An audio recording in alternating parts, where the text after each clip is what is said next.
Mollywood times കണ്ടു. ഒരു ഓക്കേഷ് movie തന്നെയാണ് മോളിവുഡ് ടൈംസ്. പടത്തിൽ ഏറ്റവും എടുത്തു പറയേണ്ടത് നസ്ലിൻ്റെ പെർഫോമൻസ് ആണ്.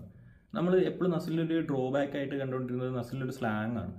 ഈ പടത്തിൽ പക്ഷേ ആ നസ്ലിൻ്റെ ആ സ്ലാങ്ങും പരിപാടിയും എല്ലാം മാറ്റി നിർത്തിയിട്ട് ആ ഒരു ക്യാരക്ടറായിട്ട് പുള്ളി ഒറ്റയ്ക്ക് തന്നെ ഈ സിനിമ പുൾ ഓഫ് ചെയ്യുന്നുണ്ട്.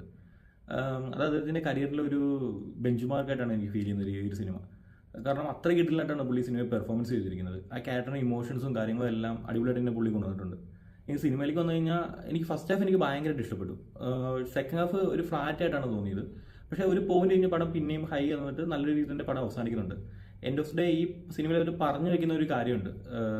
ലക്കാണ് ഏറ്റവും വലിയ ഫാക്ടർ ഒരു സിനിമയിൽ. കഴിവല്ല, ലക്കുണ്ടെങ്കിൽ മാത്രമാണ് നമുക്ക് നിലനിൽപ്പുള്ളൂ. അത് ഇവർ അടിപൊളിയായിട്ട് എന്നെ കൺവിൻസ് ചെയ്തിട്ടുണ്ട് ഈ സിനിമയിൽ.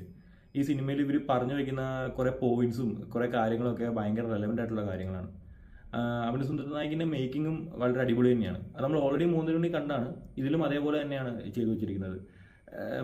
റിയാലിറ്റി എന്താണെന്നാണ് ഇവർ ഈ സിനിമ പറയുന്നത്. അതായത് നമ്മളൊരു ഒരു കാര്യം ചെയ്യാൻ തുടങ്ങുമ്പോൾ നമുക്ക് സിനിമാറ്റിക്കായിട്ട് കുറേ സംഭവങ്ങൾ നമുക്ക് വേണ്ടി ആഡ് ചെയ്യാം, ക്ലീഷേ പോലെ.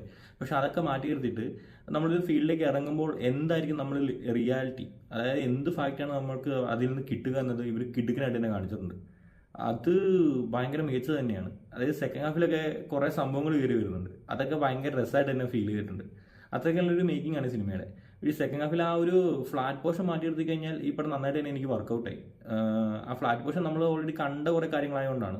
പക്ഷെ ഒരു പോയിന്റ് വരുമ്പോൾ പടം പിന്നെ ഹൈ വരുന്നുണ്ട്. ഇതാണ് എനിക്ക് ഈ പടത്തെക്കുറിച്ച് പറയാനുള്ളത്. നിങ്ങൾ ഈ പടം കണ്ടിട്ടില്ലെങ്കിൽ തീർച്ചയായും തന്നെ കണ്ടു നോക്കുക. നിങ്ങൾ ഈ സിനിമ കണ്ടിട്ടുണ്ടെങ്കിൽ ഈ സിനിമയെക്കുറിച്ചുള്ള അഭിപ്രായം കമൻറ്റിൽ രേഖപ്പെടുത്തുക.